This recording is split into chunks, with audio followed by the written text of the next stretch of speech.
ನಾವೆಲ್ಲ ನಿಮ್ ದುಃಖದಲ್ಲಿದ್ದೇವೆ. ಎಷ್ಟು ಜನ ಅಣ್ಣ ತಮ್ಮದಿರವ್ರು? ನೀವಿಬ್ರ ನೀವ? ಎಷ್ಟು ಜನ ಓದಿರೋರು? ಈ ಬಿಡ್ ಮುಗ್ದಿತ್ತ? ಎಷ್ಟು ವರ್ಷ ಆಯ್ತು ಸೇವೆ ಮಾಡ್ತಾ ಇದ್ರು? 8 ವರ್ಷ ಆಯ್ತಾ?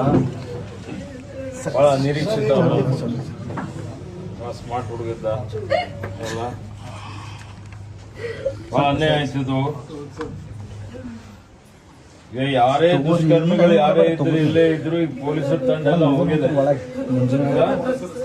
ಅವ್ರಿಗೆ ಶಿಕ್ಷೆ ಕೊಡ್ಸದೆ. ಹೊರ ಮುಖ್ಯಮಂತ್ರಿಯವರಿಗೂ ಮಾತಾಡಿದ್ದೇನೆ, ಗೃಹ ಮಂತ್ರಿಗಳಿಗೆ ಮಾತಾಡಿದ್ದೇನೆ, ಎಲ್ಲ ಹಿರಿಯ ಪೊಲೀಸ್ ಅಧಿಕಾರಿಗಳೆಲ್ಲ ಇಲ್ಲೇ ಬಿಟ್ಟಿದ್ದಾರೆ.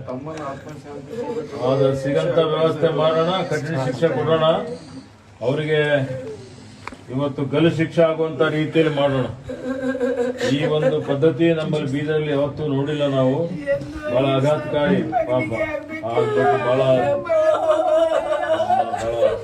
ಸಮಾಧಾನ ಮಾಡ್ಕೊಳ್ಳೋಣ. ಏನಿತ್ತು ವಯಸ್ಸು?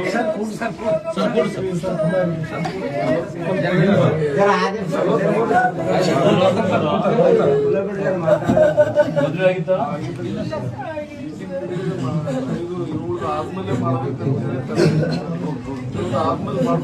ಹೌದೇನು ಸರ್? ಸ್ವಲ್ಪ ಹಿಂದೆ ನೀವು ತಂಗಿನ ಎಂತನ ವಿದ್ಯಾಭ್ಯಾಸ ಮಾಡಿರಿ ನೀವು? ಡಿಪ್ಲೊಮಾ ಅಗ್ರಿ ಆಗಿದೆಯಾ? ಆಯ್ತಮ್ಮ, ಈಗ ನಿಮ್ ಪರಿವಾರಕ್ಕೊಂದು ಆಸರೆ ಮಾಡುವಂತ ರೀತಿಯಲ್ಲಿ ಏನಾರ ಸರ್ಕಾರದ ವತಿಯಿಂದ ಮಾಡ್ತೇವೆ ಹೇಳ್ರಿ. ಈಗಲೇ ಮಾತಾಡಿದ್ದೇನೆ ನಾನು. ಒಂದು ನಿಮ್ಗೆ ಸಮಾಜ ಕಲ್ಯಾಣ ಇಲಾಖೆಯಲ್ಲಿ ಯಾವ್ದಾದ್ರು ನಿಮ್ಮ ಅರ್ಹತೆಗೆ ನಿಮ್ಮ ವಿದ್ಯಾಭ್ಯಾಸ ಏನ್ ಮಾಡಿದಿರಿ ಅದಕ್ಕೆ ತಕ್ಕಂತೆ ಒಂದು ಉದ್ಯೋಗ ಕೊಡುವಂತದಕ್ಕೆ ನಾನು ಮುಖ್ಯಮಂತ್ರಿಯವರಿಗೆ ವಿನಂತಿ ಮಾಡಿದ್ದೇನೆ. ಈಗ ಸದ್ಯಕ್ಕೆ ತಾತ್ಕಾಲಿಕವಾಗಿ ಕೊಡ್ಲಿಕ್ಕೆ ನಾನು ಸಿಂಧು ಅವರಿಗೆ ಹೇಳಿದ್ದೇನೆ. ಸಿಂಧು ಎಲ್ಲಿ ಮಾಡಿ ಸಮಾಜ ಕಲ್ಯಾಣ ಇಲಾಖೆ ವತಿಯಿಂದ ಏನು ನಿಮ್ಗೇನು ಪರಿಹಾರ ಬರ್ತದೆ ಆ ಪರಿಹಾರ ಒಂದು ಜಮಾ ಮಾಡಿಬಿಡಿ ಅವ್ರ ಅಕೌಂಟ್ ಅಲ್ಲಿ. ಯಾರು ತಂದೆ ತಾಯಿ ಇದಾರಲ್ಲ,